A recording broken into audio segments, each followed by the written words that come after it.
శ్రోతలకు నా హృదయపూర్వక నమస్కారములు. ఇప్పటి వరకు భగవద్గీతను ఆత్మజ్ఞాన గీత పేరుతో, అంటే ఆత్మజ్ఞానమును భగవద్గీత నుండి పొందటానికి వీలుగా శ్రీకృష్ణుడు భగవానుడు బోధించినటువంటి ఆత్మగీతను భగవద్గీతలో మనను మనం ఉద్ధరించుకోవటానికి మన సత్యమును, అనంత ఆత్మస్వరూపులమన్న సత్య ఎరుకను పొందటానికి వీలుగా భగవానుడు అందించినటువంటి ఆత్మజ్ఞానమును తెలుసుకుంటున్నాం. అందుకని ఆత్మజ్ఞాన గీతగా చెప్పుకుంటున్నాం. ఇప్పటి వరకు సాంఖ్యయోగము 2వ అధ్యాయంలో 38 శ్లోకములు చెప్పుకోవటం జరిగింది. ఇప్పుడు 39వ శ్లోకం చెప్పుకుంటున్నాం. 39వ శ్లోకము శ్రీకృష్ణ భగవానుడు ఎప్పటి వరకు చెప్పినటువంటి విషయములను, ఇప్పుడు చెప్పబో విషయములను అర్జునునికి చెబుతున్నారు. ఆ శ్లోకాన్ని చెప్పుకుందాం. ఏషా తే విహితా సాంఖ్యే బుద్ధిర్యోగే త్విమాం శృణు బుద్ధ్యా యుక్తో యయా పార్థ కర్మబంధం ప్రహాస్యసి. ఏషా తే విహితా సాంఖ్యే బుద్ధిర్యోగే త్విమాం శృణు బుద్ధ్యా యుక్తో యయా పార్థ కర్మబంధం ప్రహాస్యసి. ఏషా తే విహితా సాంఖ్యే బుద్ధిర్యోగే త్విమాం శృణు బుద్ధ్యా యుక్తో యయా పార్థ కర్మబంధం ప్రహస్యసి. ఏషా ఈ చెప్పబడిన, ఇప్పటి వరకు చెప్పబడినటువంటి, తే నీకు ఇప్పటి వరకు చెప్పబడినటువంటి అవిహిత, అంటే ఏదైతే చెప్పబడినది ఉన్నదో, యయా బుద్ధ్యా, ఏదైతే చెప్పబడినది ఉన్నదో అది సాంఖ్యే, అంటే ఆత్మతత్వ విషయమునకు సంబంధించి ఇప్పటి వరకు నీకు చెప్పబడినటువంటి సాంఖ్యయోగము ఏదున్నదో, అందుకే దీని పేరు సాంఖ్యయోగము అన్నారు. సాంఖ్యయోగము అంటే, సాంఖ్యము అంటే జ్ఞానము. సాంఖ్యము దేనికి సంబంధించింది అంటే, సాంఖ్యము అంటే సంఖ్యలతో కూడినటువంటిది సాంఖ్యయోగము. సాంఖ్యం అనగా జ్ఞానం. అంటే జ్ఞాన విచారణ చేసేటప్పుడు మనం శరీరధారులుగా ఉన్నాం. మనం జ్ఞానాన్ని తెలుసుకుంటున్నాం. ఏంటా జ్ఞానం? అనంత ఆత్మజ్ఞానాన్ని తెలుసుకుంటున్నాం. అయితే అలా తెలుసుకునేటప్పుడు శరీరధారులు, శరీరం వైపు నుంచి కదా వెళతాం మనం. అప్పుడు మనకి శరీరంలో అనేకం కనపడుతున్నాయి. పంచేంద్రియాలు, పంచ కర్మేంద్రియాలు, పంచ జ్ఞానేంద్రియాలు, మనసు, బుద్ధి, అహంకారం, అలాగే మనం చుట్టూ ఉన్నటువంటి సృష్టి, పంచభూతములు, ఈ సృష్టిలో ఉన్నటువంటి అనేక తత్వములు, వీటికి అన్నింటికి కూడా పేర్లు పెట్టడం జరిగింది. మహాత్ములు పేర్లు పెట్టారు. ఎందుకని మన వైపు నుంచి సాగుతున్నది ఇది, ప్రకృతి వైపు నుంచి, ఒక జీవుడు వైపు నుంచి, పరిమిత భావము నుంచి అపరిమితమైనటువంటి అనంత ఆత్మతత్వ జ్ఞానమును తెలుసుకునే ప్రయత్నములో జీవుడికి దేవునిచే చెప్పబడుతున్నటువంటి సత్యం ఇది.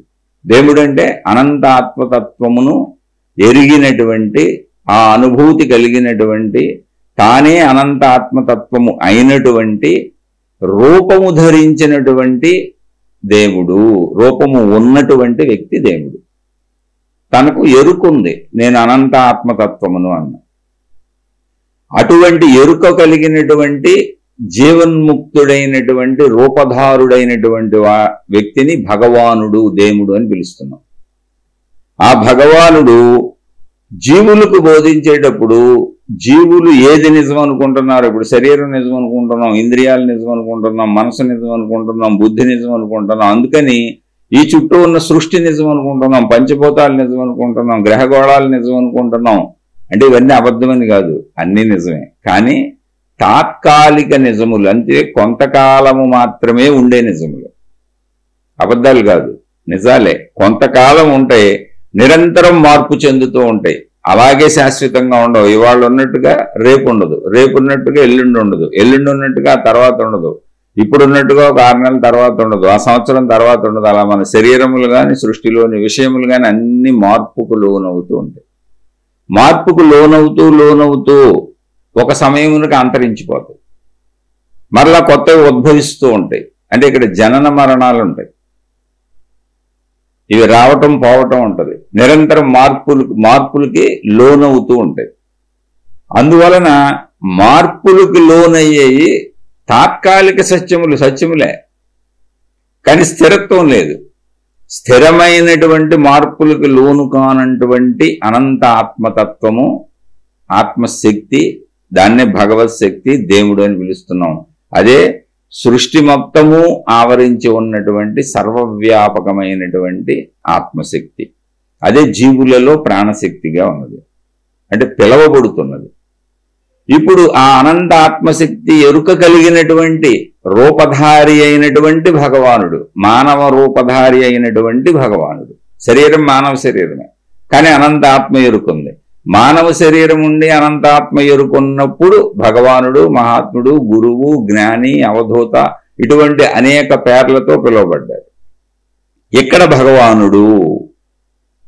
భగవానుడు తనకు ఆ ఎరుక తెలుసు కనుక జీవులు ఎలా భావించుకుంటారో ఆ వైపు నుంచి చెప్పుకుంటూ వెళ్తున్నారు. అందుకని సాంఖ్యము అన్నప్పుడు సంఖ్యలతో కూడిన జ్ఞానము. ఏంటా సంఖ్యలతో కూడిన జ్ఞానము? మనం అనుకునే పంచేంద్రియాలు, పంచభూతాలు, పంచ కర్మేంద్రియాలు, పంచ జ్ఞానేంద్రియాలు, మనలో ఉన్నటువంటి అన్ని రకాలు పంచప్రాణాలు, సర్వం, షట్చక్రాలు, ఎన్ని ఉంటే అన్ని, బయట సృష్టిలో ఎన్ని ఉంటాయి, అన్నింటికి పేర్లు ఉన్నాయి. పేరు ఎప్పుడైతే ఉందో 1, 2, 3, 4, 5 అని లెక్క ఉంది. ఈ లెక్క అంటే సంఖ్యలు ఉన్నాయి అక్కడ. ఆ సంఖ్యలతో ఇది కాదు, ఇది కాదు, ఇది కాదు అని అనాత్మ విషయములను, అంటే ఆత్మశక్తి కానటువంటి విషయములను మనం ఏవైతే నిజమనుకొని భ్రమించి శరీర భావనలో వాటితో మిళితమైపోయి ఇవే నేను అనుకొని సాగుతున్నామో అవి నువ్వు కాదు అని చెప్పేది సాంఖ్యయోగము. అంటే జీవుడు వైపు నుంచి జీవుడు భావించుకుంటున్నటువంటి ఇంద్రియాలు గాని, పంచభూతాలు గాని, సృష్టిలోని విషయాలు గాని, శరీరంలోని విషయాలు గాని ఒక్కొక్కటిగా చెబుతూ ఇది కాదయ్యా అని చెప్పుకుంటూ వెళ్ళేటువంటిది సాంఖ్యయోగం. ఇది పూర్ణమైనటువంటి సాంఖ్యము అంటే జ్ఞానము. సంఖ్యలతో అనాత్మ విషయములు ఏమున్నాయో అవి సంఖ్యలతో చెప్పబడి ఉంటాయి. సంఖ్యలంటే ఏమీ లేదు. పంచ ప్రాణాలు అన్నాం అనుకోండి 5, పంచేంద్రియాలు అన్నాం అనుకోండి 5, పంచ జ్ఞానేంద్రియాలు 5, పంచ కర్మేంద్రియాలు 5, త్రిగుణములు అన్నాం అనుకోండి 3, ఇలా అన్ని ఏది ఉంటే అది, పంచభూతములు 5, ఇలా లెక్కలు ఉన్నాయి, సంఖ్యలు ఉన్నాయి. అది సాంఖ్యము. ఇప్పుడు వరకు అసలు ఇది ఎందుకు చెప్పవలసి వచ్చింది కృష్ణ భగవానుడు అంటే, అర్జునుడు యుద్ధరంగంలో నేను యుద్ధం చెయ్యను అని అర్జున విషాద యోగంలో తన బాధనంతా కూడా మొదటి అధ్యాయంలో కృష్ణ భగవానునికి చెప్పారు. అయితే అర్జునుడు చెప్పినప్పుడు అర్జునుడు చెప్పింది తప్ప ఎట్టి పరిస్థితుల్లోనూ కాదు, ఆయన అద్భుతంగా చెప్పారు. యుద్ధం చేయనన్న విషయంలో అర్జునుడు ఒక జీవుడుగా తీసుకుంటే జీవుల మధ్యలో, మానవుల మధ్యలో, మానవులతో కలిసి ద్రోహానికి లోనై తన ఆస్తిని, తన సంపదని, తన సర్వస్వాన్ని పోగొట్టుకున్నటువంటి ఒక మహారాజు, ఒక చక్రవర్తిగా ఉన్నటువంటి అర్జునుడు ధర్మ జిజ్ఞాసాపరుడై మానవులను, అంటే శరీర భావంలో ఉండి శరీర భావంలో ఉన్న మానవులను, అది ధర్మమే అయినా ధర్మయుద్ధమే అయినా వాళ్ళని నేను చంపను, వాళ్ళంతా నా వాళ్ళు, అసలు నేను సాటి మనిషిని చంపలేను, నేను అవసరమైతే నా ధనాన్ని పోగొట్టుకుంటాను, నా రాజ్యాన్ని పోగొట్టుకుంటాను, భిక్షక వృత్తిలో జీవిస్తాను, వాళ్ళ చేతిలో అవసరమైతే నేను చనిపోతాను తప్ప నేను ఇంకొక మనిషిని చంపలేను, ఇంకొకరికి హాని చేయలేను అనేటువంటి ఉత్తమమైన మానసిక స్థితికి వచ్చినటువంటి వాడు అర్జునుడు. అందుకనే కృష్ణ సాంగత్యం దొరికింది. ముందే తెలుసుకోండి, మీకు సజ్జన సాంగత్యం కావాలి అంటే అర్జున మనసు కావాలి. ఎక్కడ మోసాలు చేయకూడదు, ధర్మ ప్రవృత్తి ఉండాలి. మనకు ఇబ్బంది కలిగినా కూడా ఆధ్యాత్మికమైనది. మనకు ఇబ్బంది కలిగినా కూడా, ఇప్పుడు పాండవులకు ఎంతో ఇబ్బంది కలిగింది. ఎందుకు రాశారు ఇదంతా? మహాభారతం మన కోసమే. ఇబ్బంది పెట్టేవాళ్ళు ఉంటారు, ఇబ్బందులు వస్తాయి, బాధలు వస్తాయి, కష్టాలు వస్తాయి, కన్నీళ్ళు వస్తాయి, ఎన్నో కష్టాలు వస్తాయి, మామూలు కష్టాలు కాదు. పాండవుల భార్యను నిండు సభలో వస్త్రములు తీసేయబోయారు. అంతకంటే అవమానం ప్రపంచంలో ఉంటుందా ఎక్కడైనా? చక్రవర్తులైనటువంటి వాళ్ళు భిక్షమెత్తుకోవాల్సి వచ్చింది. అంతకంటే అవమానం ఉంటుందా ఎక్కడైనా? చక్రవర్తులైన వాళ్ళు 1 సంవత్సరం అజ్ఞాతవాసం దాక్కుని ఎక్కడో బ్రతకవలసి వచ్చింది. అడవుల్లో బతికారు, దాక్కున్నారు. విరాటరాజు కొలువులో మారుపేరులతో ఎన్నో తక్కువ కార్యాలు చేశారు చక్రవర్తులు. దేవుడు వంట వండాడు. అర్జునుడు బృహన్నల కంటే పేడి వేషం వేసుకొని దేనికి పనికిరానటువంటి అటు పురుషుడు కాదు ఇటు స్త్రీ కానటువంటి పేడి వేషంతో వీరాధి వీరుడైనటువంటి అర్జునుడు, దైవ సాక్షాత్కారాలు పొందినటువంటి అర్జునుడు, పరమేశ్వరుడితోనే యుద్ధం చేసినటువంటి ఇంద్రుడితోనే యుద్ధం చేసినటువంటి అర్జునుడు అక్కడ స్త్రీలకు నాట్యం నేర్పాడు. ఎన్నడూ అసత్యమాడని ధర్మరాజు ఆ కొలువులో రాజుగారికి ఊరికినే ఒక సలహాదారుగా చిన్న ఆయన్ని వినోదాలు కల్పించేటువంటి వ్యక్తిగా అక్కడ కూర్చున్నాడు. అటువంటి జీవితాన్ని గడిపారు. అయినా సరే, మాది లాక్కున్నా సరే, మాది పోయినా సరే, మేము ఇప్పుడు కూడా భిక్షాన్నం తినడానికి రెడీగా ఉన్నాం, వాళ్ళ చేతిలో చనిపోవడానికి రెడీగా ఉన్నాం అంటే కష్టాలు చెబుతున్నాను. ఎన్ని కష్టాలు చూడండి. ఇవన్నీ ఎందుకు రాశారు? ఎన్ని కష్టాలలో అయినా నువ్వు అధర్మానికి వెళ్లకుండా ఉంటే, సాటి మనుషుల పట్ల క్రూరత్వం నీకు లేకుండా ఉంటే, నీలో త్యాగభావన ఉంటే, నీది ధర్మమైనా సరే నువ్వు ఇతరులను హింసించకుండా ఉంటే, ఇతరులను హింసించే హక్కు ఎవరికి లేదు. అప్పుడంటే రాజ్యాలు యుద్ధాలు రాజుల కాలం కాబట్టి అర్జునుడు అసలు నేను యుద్ధమే చేయను అన్నాడు. ఇప్పుడు అసలు ఎవరికే తప్పులైతే కోర్టులకు వెళ్తాం, పోలీస్ స్టేషన్లకు వెళ్తాం, ఏదో ధర్మ నిరూపణ చేసుకోవటమే తప్ప ఇతరులను బాధించడానికి అసలు ఇప్పుడు చట్టాలే ఒప్పుకో. అసలు నీకు మనసులో కూడా బుద్ధి కలగకూడదు. అది ఇక్కడ చెబుతుంది. ఇక్కడ మనం గ్రహించవలసిన విషయం ఏంటంటే అర్జునుడిలో ఉన్న గొప్పతనం ఏంటి, ఎందుకు కృష్ణ సహవాసం దొరికింది, దైవ సహవాసం దొరికింది అంటే అర్జునుడి మానసిక స్థితిని చెబుతుంది అర్జున విషాద యోగం. అర్జునుడు పిరికివాడయ్యి ఏడవట్లేదు. మనం ముఖ్యంగా తెలుసుకోవాల్సింది ఇదే. ఇక్కడ ముందు మనం అర్జున మనస్సును పొందితే తప్ప తర్వాత ఆత్మజ్ఞానానికి అర్హత రాదు. మనకి కృష్ణ భగవానుడు చెప్పేటువంటి తత్వం మనకి ఎప్పటికీ అర్థం కాదు, అర్హత రాదు. ముందు మనం అర్జున మనస్సును పొందాలి. అర్జున మనస్సు ఏంటి? తన సర్వస్వము పోయినా, తనకి ఎన్నో అవమానాలు జరిగినా, తాను భిక్షమెత్తుకు బతకవలసి వచ్చినా, ఒకవేళ తానే మరణించవలసి వచ్చినా మరణానికి సిద్ధమే గాని ఎదుటి వ్యక్తికి నేను హాని చేయనది ధర్మమైనా ధర్మయుద్ధమైనా. ఎంతమంది మహామహులు ప్రోత్సహించినా సాక్షాత్తు అక్కడ ఉన్న వాళ్ళందరూ కూడా యుద్ధ నిర్ణయం జరిగినప్పుడు ఉన్న వాళ్ళందరూ పెద్దల నిర్ణయంలోనే జరిగింది యుద్ధ నిర్ణయం. అది ధర్మయుద్ధం. అయినా కూడా ఒక మనిషికి నేను హాని చేయలేను, ఇతరులను చంపలేను, ఇతరులను బాధ పెట్టలేను, కష్టపెట్టలేను, వాళ్ళ కుటుంబాలు దెబ్బతింటాయి, వాళ్ళందరూ ఎంతో దుఃఖానికి గురవుతారు. ఒకవేళ వీళ్ళందరినీ చంపి ఆ రాజ్యం గెలిచినా అది మాకు రక్తపు కూడవుతుంది. చూసారా ఎంత చక్కటి మనసు. మోసపు కూడు తినకూడదండి. అన్యాయం కూడు, అబద్ధాలు, మోసాలు, కుట్రలు, కుతంత్రాలు, నిరంతరం ఇదేనా? డబ్బు డబ్బు డబ్బు డబ్బు, ఎప్పుడు ఎదుటోడిని ఏదో రకంగా మోసం చేసి లాక్కోవటం, నిరంతరం అన్యాయాలు, అక్రమాలు, ఎప్పుడూ ధనకాంక్ష. ఆఖరికి ఇంట్లో కూడా గొడవలే, పెత్తనాలు, ఒకళ్ళ మీద ఒకళ్ళకు పెత్తనాలు కాదు. సాటి మనిషి పట్ల గౌరవం ఉండాలి, ప్రేమ ఉండాలి, అభిమానం ఉండాలి. సొంత వాళ్లే కావచ్చు, బయట వాళ్లే కావచ్చు, ఎవరైనా కావచ్చు. మనుషుల పట్ల అర్జున హృదయం కావాలి. అక్కడ అర్జునుడిది ధర్మ హృదయం.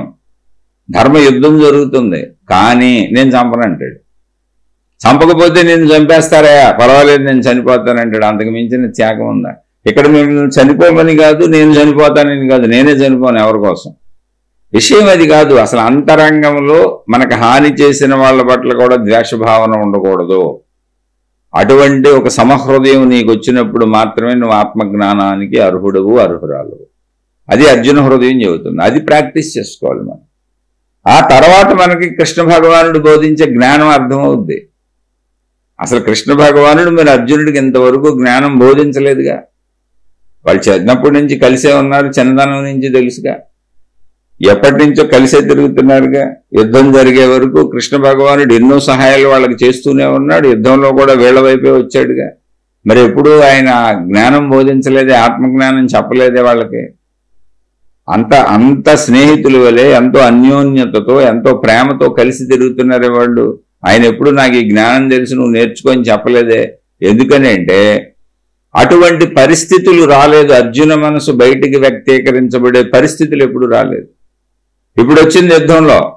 తన మనస్సును వ్యక్తీకరించాడు అర్జునుడు. ఏంటో తెలుసా? నేను మరణిస్తాను, అవసరమైతే దేహత్యాగం చేస్తాను, లేదా భిక్షమెత్తుకు బతుకుతాను, నా మొత్తం పోన ఏం పర్వాలేదు. అంటే ఒక అర్జునుడు అంటే పాండవులు అందరూ చెప్పినట్టు. కానీ నేను సాటి మనిషికి హాని చేయను. హాని చేయలేని పిరికివాడా కానే కాదు, మహాధైర్యవంతుడు. ముల్లోకాలలో కృష్ణార్జునులు నుంచుంటే ఆ రోజుల్లో వాళ్ళని గెలవగలిగిన వాళ్ళు ఎవరూ లేరు. కృష్ణార్జులను వాళ్ళిద్దరినీ వాళ్ళు అక్కడ నుంచుంటే ముల్లోకాలలో గెలవగలిగిన వాళ్ళు ఎవరూ లేరు. అంతటి వీరుడు అర్జునుడు. అర్జునుడిగా ఆ విషయం తెలుసు, కానీ హాని చేయలేడు. ఎంత వీరత్వం ఉన్నా, ఎంత బలం ఉన్నా, ఎంత ధైర్యం ఉన్నా, ఎంత అంగబలం ఉన్నా, ఎంత ఆర్థిక బలం ఉన్నా, ఆఖరికి దైవ బలం ఉన్నా తన పక్కనే భగవంతుడు ఉన్నాడు. భగవంతుడే రథసారథిగా రథం తోలి పెడుతున్నా నేను ఇతరులకు హాని చెయ్యను, ధర్మమే అయినా చెయ్యను అంటున్నాడు. ఇది మనం నేర్చుకోవాల్సింది. అసలు ఇదే మనకు ఆధ్యాత్మికతలో ముఖ్యమైనది. మనిషికి ఈ మనసు కావాలి మనం. అందుకని అటువంటి అద్భుతమైన మనస్సుని ఆయన పొందాడు కనుక కృష్ణ భగవానుడు అప్పుడు ఆయనకు ఆనందం కలిగింది. ఆహా అర్జున, ఇది కదయా మనసు అంటే. ఒక మనిషిని బాధించవు నువ్వు, నీదేం పోయినా పర్వాలేదు. చూసావా, దుర్మార్గుడైనటువంటి దుర్యోధనుడు అటువైపు ఉన్నాడు. ఎంతమంది ఉన్నారు? 11 అక్షోహిణుల సైన్యం ఆ దుర్యోధనుడికి సపోర్ట్గా వచ్చారు, సహాయంగా యుద్ధం చేయడానికి వచ్చారు. ఎవరైనా ఆలోచిస్తున్నారంటే అందరూ యుద్ధానికి కాలు దూవుతున్నారు. ఎందుకంటే అధర్మ యుద్ధం, మీ రాజ్యం లాక్కొని. కానీ నువ్వు మాత్రం ఏం ఆలోచిస్తున్నావా? అన్నీ పోగొట్టుకున్నా సరే, అధర్మంగా నీ మీదకు వస్తున్నా సరే, వాళ్లే నిన్ను చంపుతామన్నా సరే, నేను మాత్రం చంపను. ఒక మనిషిని నేను చంపలేను, బాధ పెట్టలేను, కష్టపెట్టలేను. ఇక్కడ మనం ఒక మనిషిని చంపితే వాళ్ళ ఇంటికాడ వాళ్ళ కుటుంబ సభ్యులు ఏమైపోతారు, వాళ్ళ భార్యా పిల్లలు ఏమైపోతారు, వాళ్ళు ఎలా బతుకుతారు? ఎంత దూరం ఆలోచించేవయ్యా అర్జున. ఇది కదా మనసు అంటే. మనిషి ఇలా కదా బతకాలి, మృగంలాగా బతకూడదు కదా. ఇది మానవత్వం. ఎప్పుడైతే అర్జునుడిలో సంపూర్ణ మానవత్వం వెల్లివిరిసిందో అప్పుడు కృష్ణ భగవానుడు ఆయనకి దైవత్వానికి చేరేటువంటి దారి చెబుతున్నారు, అనంతాత్మతత్వాన్ని. మానవత్వం తర్వాత ఉన్న దైవత్వమే. మానవత్వ స్థితిని దాటేశాడు అర్జునుడు. అందుకే అసలు దైవ సన్నిధి లభించింది. మనం భక్తులు అనుకోవచ్చు, మనం బోళ్ళు చేయొచ్చు, మనం అడు తిరగచ్చు, ఇడి తిరగచ్చు, భక్తి పేరుతో బోళ్ళు చేయొచ్చు. కానీ ఆ దైవ సన్నిధి ఎవరికి లభిస్తుందో, ఎటువంటి వాళ్ళకి లభిస్తుందో, దైవానుగ్రహం ఎవరి మీద ఉంటుందో, జ్ఞానం ఎవరికి చెప్పబడుతుందో, అందించబడుతుందో, అర్థమవుతుందో ఇక్కడ చెప్పబడింది అర్జున విషాద యోగంలో. అర్జున మనసు కావాలి అటువంటి వాళ్ళకి. అందుకని అప్పటి వరకు చెప్పని కృష్ణ భగవానుడు అప్పుడు చెప్పడం మొదలుపెట్టాడు అర్జునుడికి. అర్జున, నువ్వు మానవత్వాన్ని దాటేసావయ్యా, కనుక నీకు దైవత్వాన్ని చెప్పాలి. ఇప్పుడు నువ్వు దైవత్వాన్ని పొందేటువంటి మానసిక స్థితికి వచ్చేసావు, నీకు జ్ఞానం అర్థమవుతుంది, నీకు చెబుతాను అని ఆయన అర్జునునికి ఆత్మస్వరూపము గురించి చెప్పారు. అర్జున, ముందు నువ్వు ఇలా రోధించాల్సిన అవసరం లేదు, దుఃఖపడాల్సిన అవసరం లేదు, ముందు నువ్వు దుఃఖాన్ని ఆపు అని చెబుతూ, అయ్యా ఇక్కడ నువ్వు నేను ఇక్కడ ఉన్నవాళ్ళు ఎవరైనా, యుద్ధంలో ఉన్నవాళ్ళు ఎవరైనా దేహధారులుగా కనపడుతున్నట్టు నీకు అనిపించవచ్చు, కానీ వీళ్ళు మొదటి నుంచి ఉన్నవాళ్లే, చివరి వరకు ఉండేవాళ్లే ఆత్మస్వరూపముగా, శక్తి స్వరూపముగా. రూపాలు నశిస్తాయి, నువ్వు యుద్ధం చేసి చంపేస్తే చచ్చిపోయేవాళ్ళు ఎవరు లేరు, ఇక్కడ ఆత్మకు చావు లేదు అని చెబుతూ ఆత్మస్వరూపాన్ని గురించి చెబుతూ, తర్వాత నీ ధర్మము నువ్వు చెయ్యాలయ్యా, నువ్వు ఒక క్షత్రియుడిగా నీ ధర్మాన్ని నువ్వు నిర్వహించాలి అని ధర్మ నిర్వహణ ఎందుకు చేయాలో చెప్పారు. అంటే జ్ఞానము రావాలి అంటే మనం శరీరంతో ఉన్నాం. ఇప్పుడు మనం ఆత్మజ్ఞానం మనం చెప్పుకున్నాం, విన్నాం, ఎంతైనా వింటున్నాం, కృష్ణ భగవానుడు చెప్పింది వినేస్తున్నాం. కానీ మనం శరీరంతో 100 ఏళ్ళు ఇక్కడ బతికే ఉంటాంగా. శరీరంతో 100 ఏళ్ళు బతికే ఉంటాంగా. మరణం వచ్చే వరకు, శరీరం నశించే వరకు నేను అనంత ఆత్మస్వరూపుణ్ణని ఒకవేళ ఎరుక కలిగినా కూడా మనం బతికే ఉంటాంగా.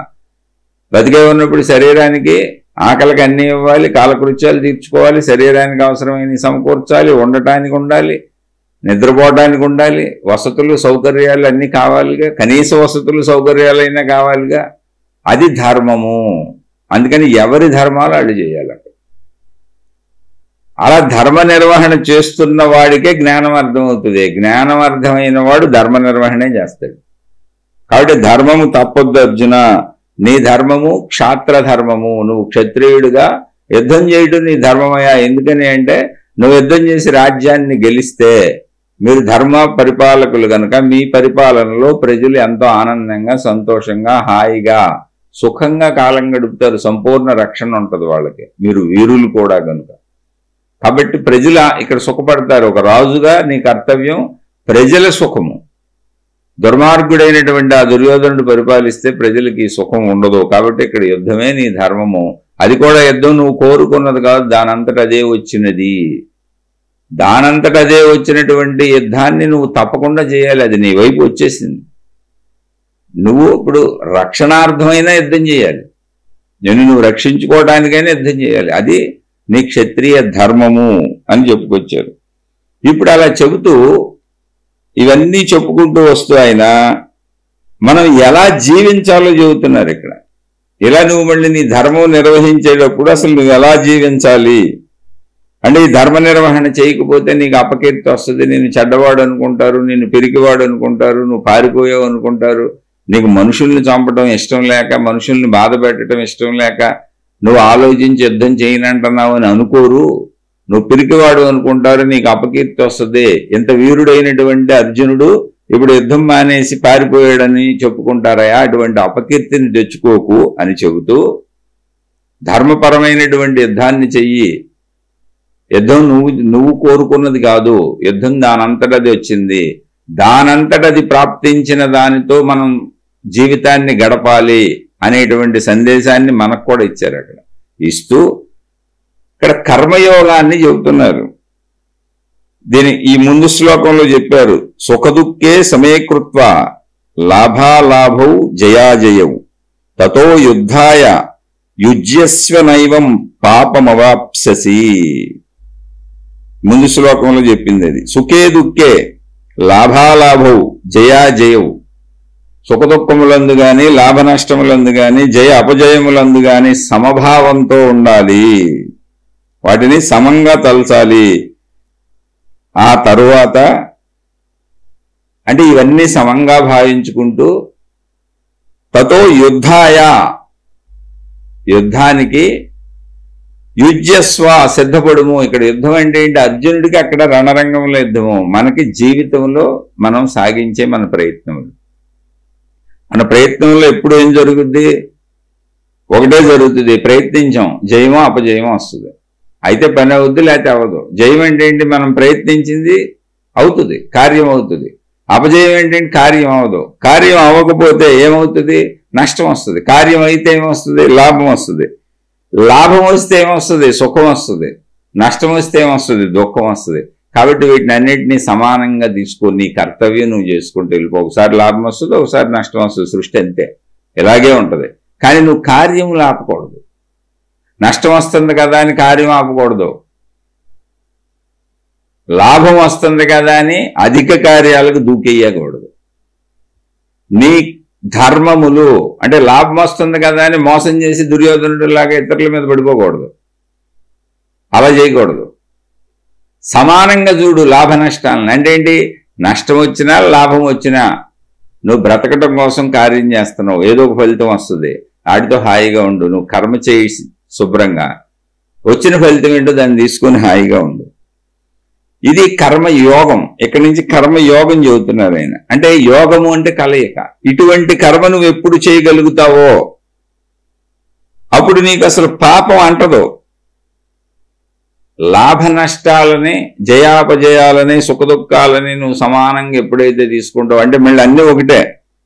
ఇన్ని రకాలు లేవు. జయాపజయాలు, లాభ నష్టాలు, సుఖదుఖాలు ఇన్ని రకాలు లేవు. మొత్తం ఒకదానికి సంబంధించినవే. జయము లాభాన్ని ఇస్తుంది, లాభము సుఖాన్ని ఇస్తుంది, అపజయము నష్టాన్ని ఇస్తుంది, నష్టము దుఃఖాన్ని ఇస్తుంది. కానీ జయాపజయములు సహజము. ఏ పనులైనా ఒకసారి ఓడిపోతాం, ఒకసారి గెలుస్తాం, దానికి ఏముంది? అందులో మనం అనుకున్నంత రావచ్చు, రాకపోవచ్చు, పెద్ద విశేషమే ఉంది. ప్రయత్నం చేస్తున్నాం అంతే. 100 సంవత్సరాల జీవితంలో నేను అనుకున్నవన్నీ జరిగిపోతాయా? నేను చేసినవన్నీ జరిగిపోతాయా? నేనెంత ఈ అనంత సృష్టిలో ఒక ధూళి కణాన్ని. ఒకసారి జరగచ్చు, ఒకసారి జరగకపోవచ్చు. ఇందులో పెద్ద విశేషం ఏముంది అనేటువంటి సృష్టిలో ఉన్న ఒక సత్యభావాన్ని జ్ఞానాన్ని నువ్వు అర్థం చేసుకొని సమభావంతో నీ కార్యాన్ని ఆపకుండా చేసుకు వెళ్ళగలిగితే నీకు అసలు పాపము అంటదు. పాపం అంటదంటే ఏంటి? దుఃఖం ఉండదు కనుక పాప ఫలం ఏంటి? దుఃఖం. దుఃఖం ఉండదు కనుక పాపం లేదు.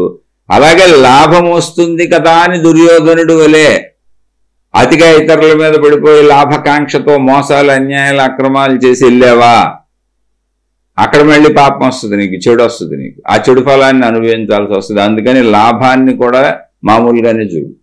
బ్రతకడానికి అవసరమైన లాభం అంతే. లాభం ఎందుకు కావాలంటే ఏదో కొంచెం బతకాలి కాబట్టి. నష్టం వచ్చింది మళ్ళీ ప్రయత్నించుకుంటాను బతకడానికి. శరీరం ఉంది, శరీరంలో శక్తి ఉంది, నేను ప్రయత్నించుకోగలను, ప్రయత్నిస్తాను అంతే. అలా సమంగా తీసుకో. అప్పుడు నీకు ఏ పాపము అంటది అంటే నువ్వు ఏ చెడు కార్యములు చెయ్యవు కనుక నీకు పాపం అంటదు. అది చెబుతూ ఏషాతే అభిహితా సాంఖ్యే. ఇప్పుడు నీకు ఇప్పటి వరకు చెప్పబడినటువంటి ఈ సాంఖ్యయోగం ఏదున్నదో, ఈ జ్ఞానం ఏదున్నదో అర్జున, ఇంతవరకు చెప్పబడినటువంటి ఆత్మతత్వ నిశ్చయం అంటే ఆత్మజ్ఞానము, ఈ సాంఖ్యయోగంలో నీకు చెప్పబడినటువంటి ఆత్మజ్ఞానం ఏదున్నదో దాన్ని నీకు చెప్పాను. ఇప్పుడు యోగ శాస్త్రం అందలి కర్మయోగ సంబంధమైనటువంటి, అంటే కర్మయోగం అంటే ఏంటి? నువ్వు ఎటువంటి పనులు చేస్తే కర్మలు అంటుకోకుండా పాపం రాకుండా ఉంటావు. ఇందాక చెప్పారు సుఖ దుఃఖాన్ని సమంగానే. ఇంకా చెబుతాను దాని గురించి, కర్మయోగం గురించి. ఎటువంటి కర్మలు చేయాలో, ఎలాంటి కర్మలో చేసేటప్పుడు ఎలాంటి భావనలు ఉండాలో దానికి సంబంధించినటువంటి వివేకమును ఇప్పుడు నీకు తెలుపబోతున్నాను. దాన్ని చెబుతాను. దానిని తెలుసుకుంటే నువ్వు కర్మబంధము నుండి విముక్తుడివి కాగలవు. కాబట్టి శ్రద్ధతో ఆలకించు. ఇప్పుడు నువ్వేదో నేను కర్మ చేస్తున్నాను, నేను చంపేస్తున్నాను, వాళ్ళు చచ్చిపోతున్నారు అనుకుంటున్నావు. కాదు, ధర్మయుద్ధం అది. ఆ కాలంలో ధర్మయుద్ధం. ఇప్పుడు మనం యుద్ధాలు చేయకూడదు, ఇప్పుడు మనం కర్మ చేయాలి. అలానే కర్మను వదిలేసి పారిపోకూడదు. కర్మను వదిలేసి అంటే ఇప్పుడు నేనేదో నాకు నా ఆత్మజ్ఞాన ధ్యాస పెట్టేసింది, దైవ ధ్యాస పెట్టేసింది, నేను కుటుంబాన్ని వదిలేసి భార్యా పిల్లలను వదిలేసి వెళ్ళిపోతానన్నావు అనుకో, నేను ఇంత భిక్ష తీసుకుని జీవిస్తానన్నాను. కర్మను వదిలేసి పారిపోవటమేది. మరి ఎన్నాళ్ళు నువ్వు కాపురం చేసినటువంటి భార్యా పిల్లలు ఏమవుతారు? లేదా ఎన్నాళ్ళు నీతో ఉన్నటువంటి భర్త పిల్లలు ఏమవుతారు? స్త్రీలైన పురుషులైన. కర్మను వదిలి పారిపోకూడదు. కర్మబంధం కరెక్ట్గా చేయాలి, బాధ్యతలు కరెక్ట్గా చేయాలి. ఎవరికాళ్ళు అందరూ వదిలిపెట్టి పారిపోతే మళ్ళీ జంతులోకం అయిపోద్ది. లోకమే జంతులోకం అయిపోద్ది. అసలు అందుకే కదా అర్జునుడు యుద్ధం చేయనంటున్నాడు. యుద్ధంలో లక్షల మంది చచ్చిపోతే వాళ్ళ కుటుంబాలు ఏమైపోతాయి? కుటుంబ యజమానులందరూ ఇక్కడ ఉన్నారు, ఇంటి దగ్గర స్త్రీలు పిల్లలు ఉన్నారు. ఇక్కడ యుద్ధంలో వీళ్ళు లక్షల మంది చచ్చిపోతే ఆ కుటుంబాలు ఏమైపోతాయి అన్నారు. మరి కుటుంబాన్ని వదిలేళ్ళతో కుటుంబ బాధ్యతలు వదిలేళ్ళకూడదు. అందుకని కర్మను చక్కగా చెయ్యాలి. అయితే ఆ కర్మను చేస్తూనే అంటుకోకుండా చేయాలి. తామరాకుపై నీటి బొట్టులా కర్మం చేయాలి. కాబట్టి ఇప్పుడు నీకు దాన్ని చెబుతాను, జాగ్రత్తగా విను. దాన్ని నేను ఇప్పుడు నీకు చెప్పబోతున్నాను, జాగ్రత్తగా విను. ఇప్పటి వరకు చెప్పినటువంటి దాన్ని మననం చేసుకో. దాన్ని బట్టి నీకు కొంత అర్థమై ఉంటుంది. నువ్వు ఒక నిశ్చయం తీసుకో. ఎప్పుడు నేను ఎలా ఉండాలి, ఏం చేయాలని చక్కటి నిశ్చయం తీసుకో. నీ ధర్మం ఏంటి? ఎప్పుడు యుద్ధం చేయటం. నీకు ఆ ధర్మ నిర్ణయం కొరకు ఆత్మజ్ఞానాన్ని చెప్పాను. ఆత్మజ్ఞానాన్ని చెబుతూ మళ్ళీ నువ్వు ఎలా ఉండాలో చెప్పాను, ధర్మం ఏంటో చెప్పాను. పిరికివాళ్ళ ఉండకూడదని చెప్పాను, ఏడవకూడదని చెప్పాను, నీకు చెడ్డ పేరు వస్తుందని చెప్పాను, అపకీర్తి తెచ్చుకోకూడదని చెప్పాను, పాపం అంటుకోకూడదని చెప్పాను. ఇప్పుడు ఇంకా చెబుతున్నాను అవలా. ఇప్పుడు చెప్పింది నీ బుద్ధికి సరిపోదు. ఎందుకని? విషయపరంగా ఆత్మజ్ఞానాన్ని చెప్పాను, కానీ మనిషి కర్మ చేయకుండా ఉండలేడుగా. శరీరం ఉన్ననాళ్ళు కర్మ సాగుతూనే ఉంటుంది, సాగాలి కూడా, చెయ్యాలి కూడా. అయితే ఆ కర్మ ఎలా చెయ్యాలి? కర్మలో నేను బంధితుడిని అయిపోకూడదు. కర్మ చేయక తప్పదు. శరీరం అంటేనే అసలు కర్మ అండి. గాలి పీల్చక తప్పదు, గుండె కొట్టుకుంటుంది, శరీర అవయవాలన్నీ పనిచేస్తాయి. గాఢ నిద్రలో కూడా శరీర అవయవాలు పనిచేస్తుంటేనే మనం బతుకుతాం. ఇక మెలకువ వచ్చింది, లేచింది, శరీరం మెలకువ వచ్చి లేచిందా, దానికి మొత్తం సమకూరుస్తూనే ఉండాలి. ముందు ఆకలి, దానికి శుభ్రతలో నిరంతరం మలమూత్ర విసర్జనలు, శుభ్రతలో ఆకలి తీర్చాలి. ఇది బతికున్నంతకాలం చేయాల్సిందే. ఇంకా కుటుంబ బాధ్యతలు, కుటుంబం ఉంది, ఇంద్రియ సుఖాలు, భార్య భర్త, కుటుంబం ఉందా, అవన్నీ ధర్మంగా నిర్వర్తించాలి. ధర్మం తప్పకూడదు. అలా కర్మలు చేయాల్సిందే, చనిపోయే వరకు కర్మలు చేయాల్సిందే. అసలు ఊపిరి పీల్చడం అనే కర్మ సాగుతూనే ఉంటుంది మరణం వరకు. అలా ఊపిరి పీల్చడం అనేటువంటి కర్మ ఎంత సహజంగా సాగుతుందో అంత సహజంగా నువ్వు నీ కర్మలు చేసుకెళ్ళిపోవాలి. పెద్ద విశేషం ఏం పెట్టుకోకూడదు, బంధంగా పెట్టుకోకూడదు. అటువంటి తత్వాన్ని ఇప్పుడు నీకు చెబుతా. కర్మలు ఎలా చేయాలో, అంటుకోకుండా కర్మలు చేయాలి. ఎందుకంటే శరీరం ఉన్నంతకాలం అది అవసరం. అలా అది నీకు అర్థమైతే తప్ప ఇప్పుడు నువ్వు ఈ ఆత్మజ్ఞానాన్ని పొందలేవు. ఇప్పుడు నీకు అది చెప్పబోతున్నాను. ఇప్పుడు వరకు చెప్పిన దాన్ని నిశ్చయంగా లోపల పెట్టుకో, దాన్ని జాగ్రత్తగా ఆలోచించుకో. ఇప్పుడు మళ్ళీ నీకు కర్మయోగాన్ని చెప్పబోతున్నాను. ఆ కర్మయోగం యొక్క, కర్మయోగం అంటే కలయిక. ఈ కర్మయోగం అంటే కర్మను సరిగ్గా చేయడం ద్వారా నువ్వు నీలో ఉన్న అనంతాత్మశక్తిని కలవచ్చు, తెలుసుకోవచ్చు. కాబట్టి ఇప్పుడు అది నీకు చెప్పబోతున్నాను. కర్మ చేసినా మనం బంధింపబడకుండా ఏ విధంగా కర్మలు చేస్తే మనం అంటుకోకుండా తామరాకుపై నీటి బొట్టులా ఉంటామో అటువంటి వివేకం కావాలి. ఆ వివేకమునే ఇక్కడ బుద్ధి అన్నారు. ఇందులో ఈ శ్లోకంలో బుద్ధి అనే పదం వచ్చింది. ఏషా తే విహితా సాంఖ్యే బుద్ధిర్యోగే ఇక్కడ ఒక చోట వచ్చింది. బుద్ధిర్యోగే త్విమాం శృణు, ఇక్కడ బుద్ధి అని వచ్చింది. బుద్ధ్యా యుక్తో యయా పార్థ, మళ్ళీ ఇక్కడ బుద్ధి అని వచ్చింది. ఇక్కడ చెప్పబడుతున్న బుద్ధి అంటే ఆ వివేకము, విచక్షణా జ్ఞానము. ఎలా చేస్తే నేను కర్మలకు అంటుకోను, ఊపిరి పీల్చి వదిలినంత సహజంగా కర్మలు సాగిపోతాయో, దేనికి అంటుకోకుండా నా ధర్మకర్మలు నిర్వహిస్తాను, బంధింపబడకుండా, శరీర భావంలో ఇరుక్కుపోకుండా, చెడు చేయకుండా, తప్పు చేయకుండా సహజ కర్మలు ఎలా నడుపుతానో ఆ వివేకం కావాలి. అది బుద్ధి. కాబట్టి అట్టి బుద్ధికి సంబంధించిన బుద్ధి బలాన్ని పెంచేటువంటి కర్మయోగ రహస్యమును ఇప్పుడు కృష్ణ భగవానుడు చెప్పబోతున్నారు. ఇది మనందరం తెలుసుకోవాలి. అర్జునుడు అంటే మీకు ముందే చెప్పాను, ముందు శ్లోకాలు అన్నింటి నుంచి చెప్పుకుంటూ వస్తున్నాను. ఆర్జన అవసరం ఉన్న ప్రతివాడు అర్జునుడే. మళ్ళీ మళ్ళీ గుర్తు చేస్తూ ఉంటాను, చెప్పింది చెబుతున్నాను అని అనుకోబాకండి. ఇది ఆధ్యాత్మిక చదువు, ఆత్మజ్ఞాన చదువు. మనం చదువుకుంటున్నాం. ఈ చదువుకునేది ఎందుకంటే మనను మనం ఉద్ధరించుకోవడానికి, మనను మనం తరింపజేసుకోవడానికి, మనను మనం సన్మార్గంలో నడపడానికి, మనని మనం జీవించిన 100 ఏళ్ళు హాయిగా సుఖంగా సంతోషంగా ఉంచుకోవడానికి పరిగెత్తే మనసుకు జ్ఞానం అనే కళ్ళేళ్ళు వేస్తున్నాం.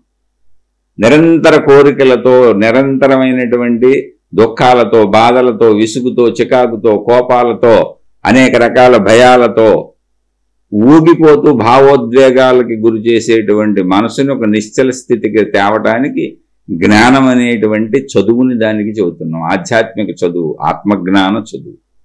మన కోసం, ఎవరి కోసం కాదు, ఇది వ్యక్తిగతం. అందుకని ఎన్నిసార్లైనా దాన్ని మననం చేసుకోవాలి. మళ్ళీ మొత్తం అసలు ఈ మహాభారతంలో భగవద్గీతకు మూలమైన విషయాన్ని మళ్ళీ ఒకసారి చెప్పుకుందాం. ఏంటి అర్జునుడు అంటే? ఆర్జన అవసరం ఉన్న ప్రతి వాళ్ళు అర్జునులే, స్త్రీలైనా పురుషులైనా. ఆర్జన అంటే కావలసినది, సంపాదన. ఏదో ఒకటి కావాలి నాకు. శరీరం ఉన్న ప్రతివాడికి కావలసింది ఎక్కడ?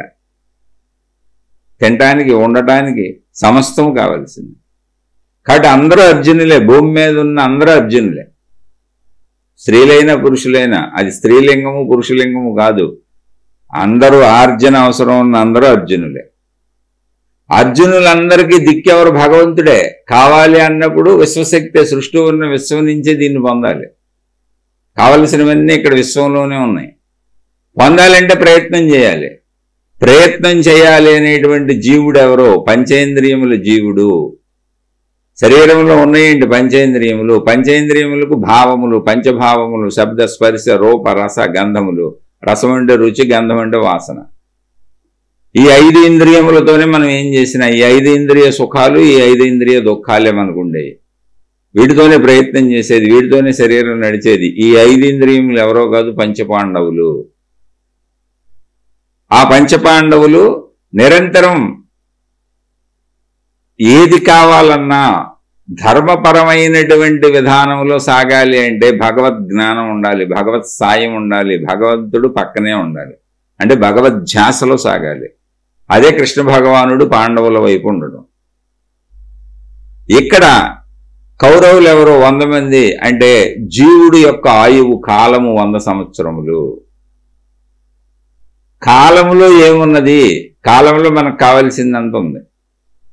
ఏముంది కాలంలో? ప్రకృతి అంతా మనకు కావలసిన వనరులు ఉన్నాయి, వసతులు ఉన్నాయి. వాటి కోసమే మనం వృత్తి వ్యాపార ఉద్యోగాలంటూ ప్రయత్నాలు చేసేది. ఈ శరీరం నిలబెట్టుకోవడానికి, ఈ శరీరానికి సంబంధించిన నా కుటుంబం, నేను, నాది అనేది నిలబెట్టుకోవడానికి మనం చేసే ప్రయత్నం అంతా ఎక్కడుంది? కాలంలో ఉంది, చుట్టూ ఉన్న సృష్టిలో ఉంది, మొత్తం కాలంలో, ప్రకృతిలో, విశ్వంలో ఉంది. రోజు మనం ఆయువు ఉన్నన్నాళ్ళు మనం చేసే ప్రయత్నమే ఈ పోరాటము, యుద్ధము. అంటే పంచేంద్రియాల జీవుడికి కాలంతో జరిగే యుద్ధమే కురుక్షేత్రము. కురు అంటే కర్ణ, అంటే కురు అనే సంస్కృత పదానికి హిందీలో కర్ణ అంటే చేయుట, క్రియ.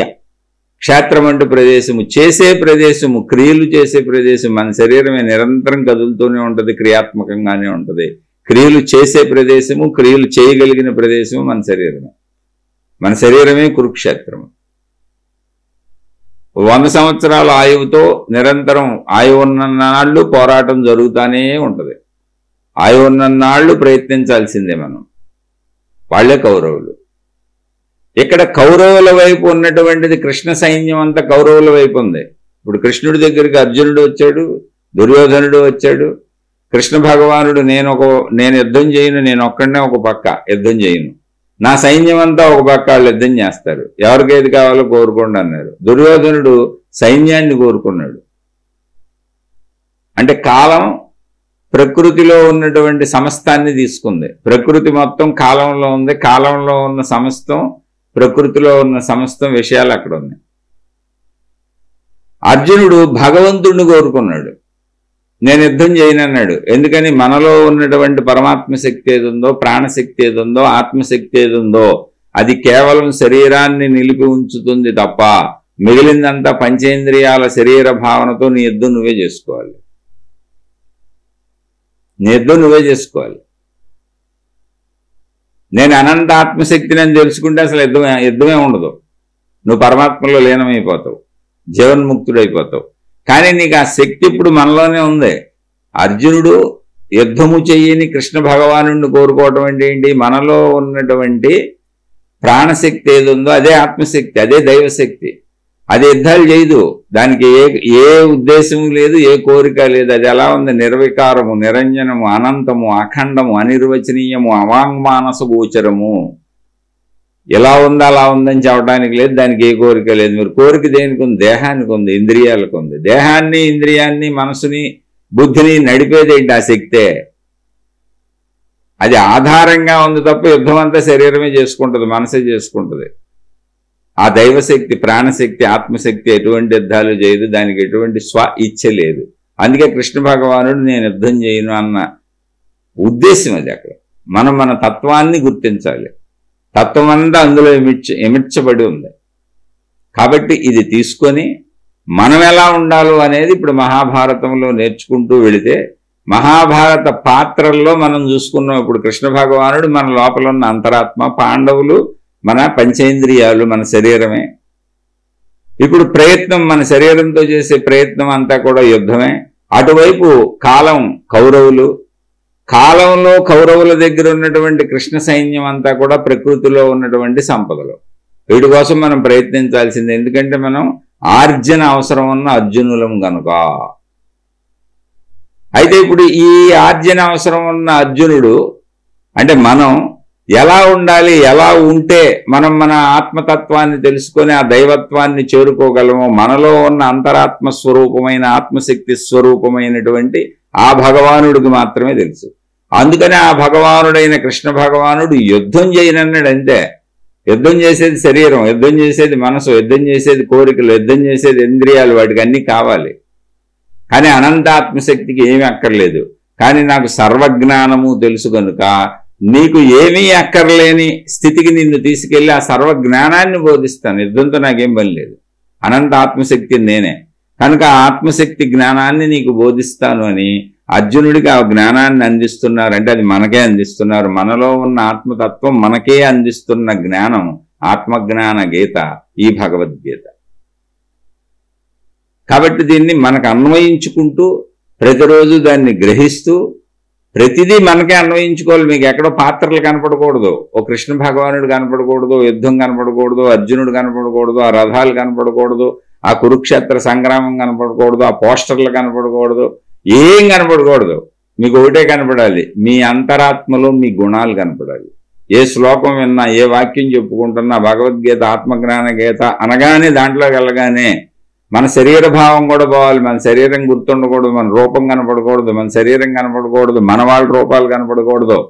ఏది ఈ ఆత్మజ్ఞాన గీతకు వచ్చినప్పుడు, ఈ భగవద్గీతకు వచ్చినప్పుడు, కృష్ణ బోధని మనం మననం చేసుకుంటున్నప్పుడు ఏం కనపడాలి మనకి అంటే, కృష్ణ భగవానుడు అందిస్తున్న జ్ఞానం మన లోపల మనలో ఉన్నటువంటి ఆ జ్ఞానం అనేటువంటి కృష్ణ భగవానుడు మనకు అందించిన జ్ఞానం అనేటువంటి అర్థంలో మనలో ఉన్నటువంటి మన అంతరంగం కనపడాలి. మనలో ఉన్న చెడు మంచి కనపడాలి.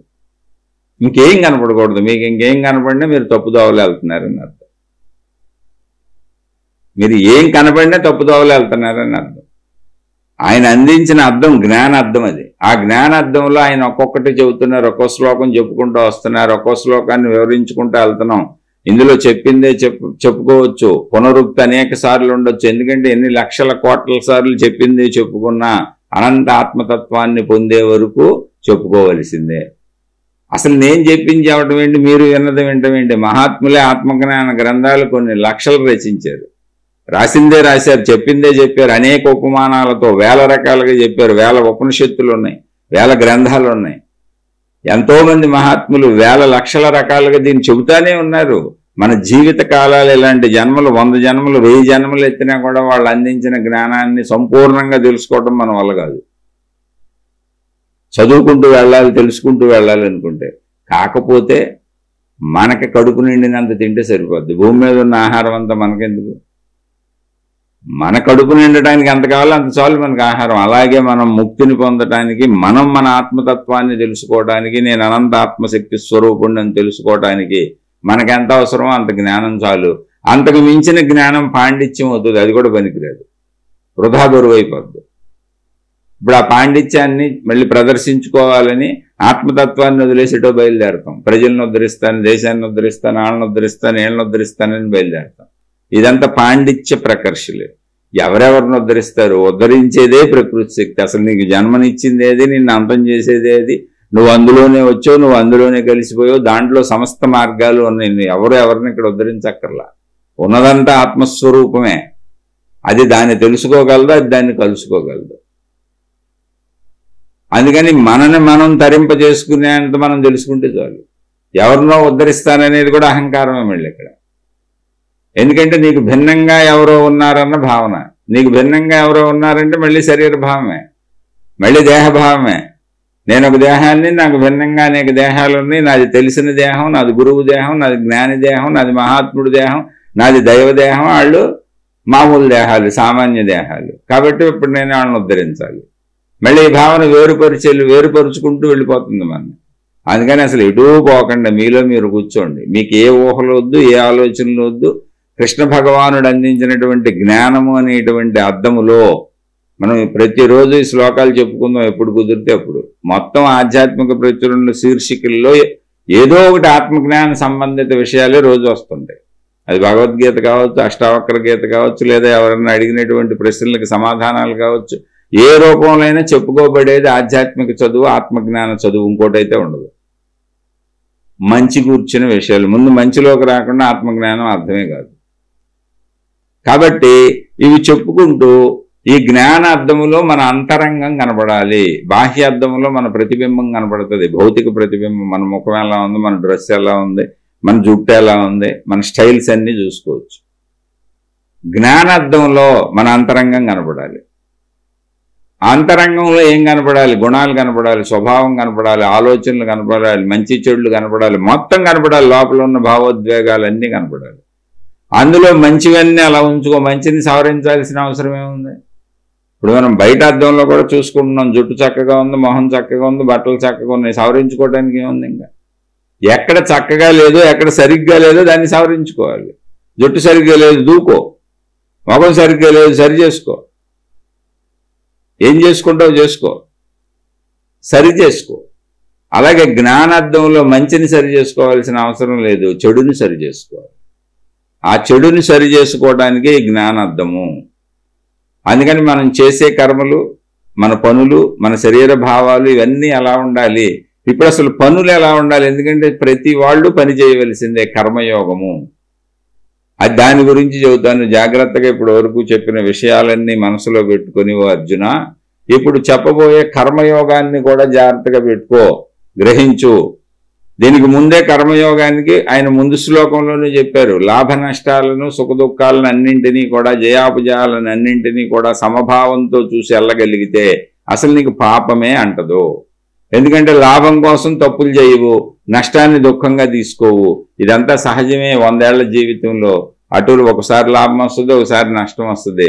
ఉన్నంతలో సంతృప్తిగా వెళ్ళటమే అనేటువంటి భావం ఎప్పుడైతే పెట్టుకున్నావో ఇక నువ్వు చెడు చేయవు, నీకు పాపం అంటదు, నీకు దుఃఖం ఉండదు. ఇది మొట్టమొదటి కర్మయోగ రహస్యము. ఇక్కడి నుంచి ఇంకా నీకు కర్మయోగాన్ని చక్కగా సంపూర్ణంగా నీకు అర్థమయ్యేలా చెప్తాను. జాగ్రత్తగా ఇవన్నీ పట్టుకొని అర్జున నిన్ను నువ్వు తరింపజేసుకో అని కృష్ణ భగవానుడు అర్జునుడికి చెబుతున్నారు.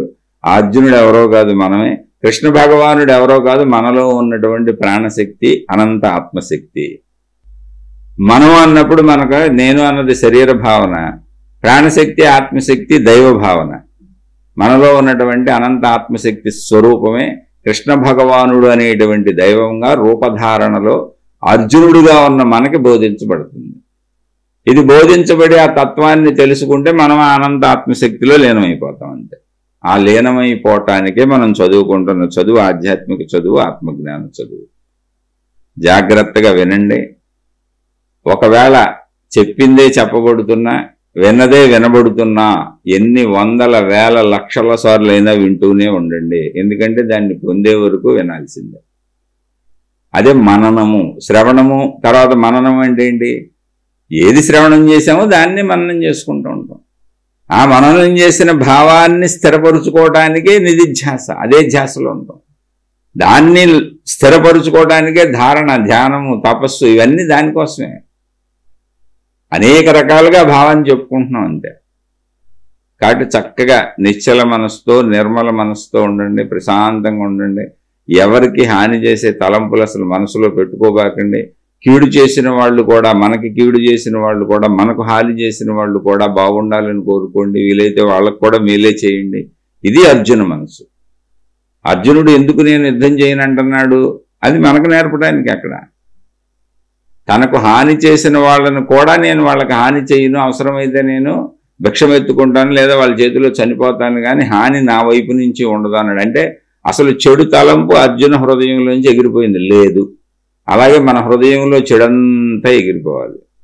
ఎందుకంటే ఆ హృదయంలో ఉన్నది అనంత ఆత్మశక్తి, అదే ప్రాణశక్తి, స్వచ్ఛమైనటువంటి దైవశక్తి.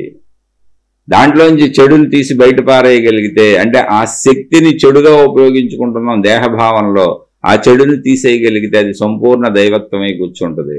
ఇక మనకసలు అనంత ఆత్మ దైవీ భావన కలుగుతుంది. అది అర్జునుడిలో కలిగింది. ఆయనలో చెడు లేదు, చెడు పోయింది. చెడును పోగొట్టుకోండి, చెడును పోగొట్టుకోండి, చెడును పోగొట్టుకోండి. అప్పుడే ఆత్మజ్ఞానం అర్థమవుతుంది. ఆ ఆత్మతత్వాన్ని పొందగలుగుతాం. అందుకని చెడును పోగొట్టుకోండి. శుభమస్తు. మరలా మరొక కొత్త శ్లోకంతో కలుసుకుందాం. మీకు మీ కుటుంబ సభ్యులకు మేలు చేకూరుగాక. నేను చెబుతున్నవి నా సొంత విశ్లేషణలు. నేను సంస్కృతం తెలిసినటువంటి వాడిని అసలు కాదు. ఈ సంస్కృత గ్రంథాలలో పండితుడిని అసలు కాదు. నేను ఇందులో అద్భుతమైన వ్యాఖ్యలు చెప్పగలిగినటువంటి వాడిని అసలు కాదు. నేను చాలా సామాన్యుణ్ణి. నేను సంస్కృతంలో ఉన్నటువంటి ఈ శ్లోకాలను తెలుగు లిపిలో రాసినటువంటి పుస్తకంలో చూసి, దానికి తాత్పర్యం కూడా తెలుగులో రాశారు, అది చదివి మీకు నేను నా సొంత విశ్లేషణ చెబుతున్నా. గ్రంథంలో శ్లోకం అందులోదే, కానీ తెలుగు లిపిలో రాయబడింది సంస్కృత శ్లోకం.